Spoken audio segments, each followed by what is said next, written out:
Assalamualaikum warahmatullahi wabarakatuh. Selamat datang dan selamat kembali lagi di kelas Butias.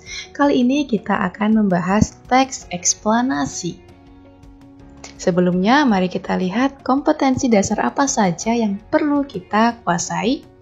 Kompetensi dasar yang pertama yaitu menelaah teks eksplanasi berupa paparan kejadian suatu fenomena alam yang diperdengarkan ataupun dibaca.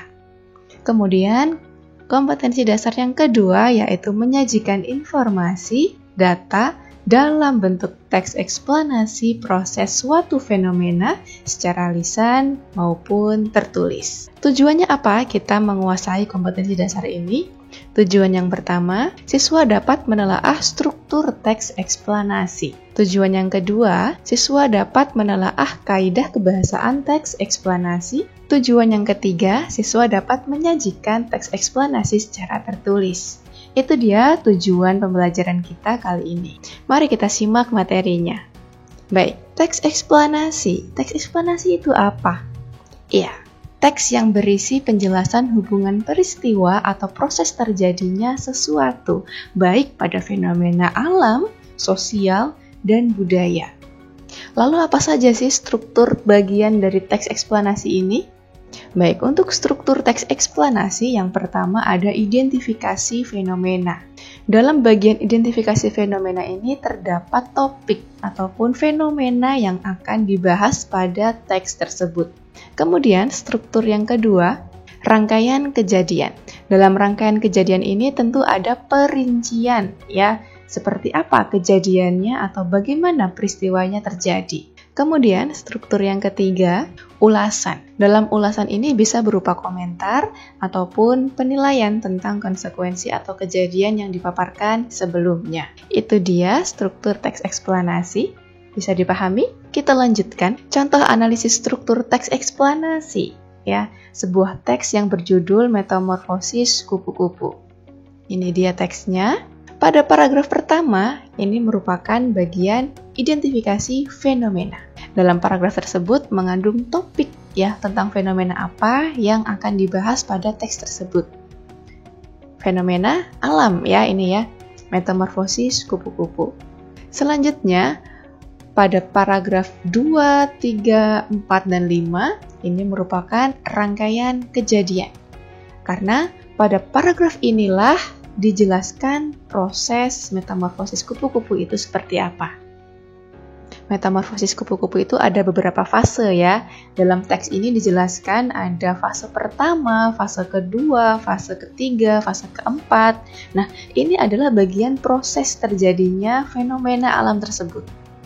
Maka, pada paragraf ini adalah bagian rangkaian kejadian. Selanjutnya, pada paragraf 6 ini merupakan ulasan. Ulasan tadi bisa berisi tentang komentar ataupun penilaian. Ulasan yang disajikan pada contoh di samping ini, dia menyampaikan bahwa kita sebagai manusia hendaknya menjaga lingkungan sekitar. Dengan kita menjaga lingkungan sekitar, maka lingkungan tersebut tidak akan tercemar, sehingga pertumbuhan hewan pun akan berlangsung dengan baik. Itu dia contoh analisis strukturnya. Jika ada pertanyaan, silakan cantumkan saja pada kolom komentar YouTube ini. Selanjutnya, kaidah kebahasaan teks eksplanasi. Baik, yang pertama ada konjungsi kausalitas. Apa itu konjungsi kausalitas? Konjungsi kausalitas adalah konjungsi yang menyatakan sebab akibat. Misalnya, ada konjungsi sebab, karena, oleh sebab itu, oleh karena itu, sehingga. Itu adalah contoh-contoh konjungsi kausalitas. Kemudian, kaidah kebahasaan yang kedua yaitu konjungsi kronologis. Konjungsi kronologis adalah konjungsi yang menyatakan urutan.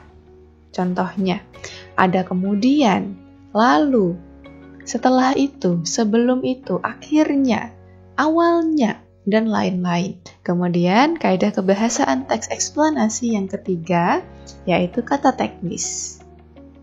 Kata teknis ini adalah kata yang digunakan sesuai dengan topik yang dibahas. Misalnya, jika topiknya mengenai lingkungan, ya jelas kata teknisnya mungkin ekosistem. yang digunakan dalam teks tersebut, atau mungkin istilah-istilah yang lainnya yang berkaitan dengan lingkungan. Kemudian, kaidah kebahasaan yang keempat yaitu kata benda atau nomina. Nah, kata benda atau nomina yang digunakan pada teks ini adalah kata benda yang berkaitan dengan fenomena yang sedang dibahas. Misalnya, fenomena gerhana, fenomena banjir, dan lain sebagainya. Kata benda itu sering digunakan ya dalam teks eksplanasi yang berkaitan dengan fenomena yang dibahas.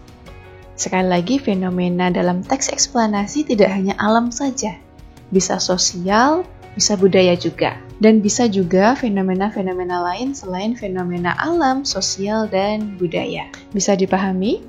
Ini dia kaidah kebahasaan teks eksplanasi. Ada 4. Jika ada pertanyaan, silakan cantumkan saja pada kolom komentar YouTube ini. Kita lanjutkan. Menyajikan teks eksplanasi secara tertulis.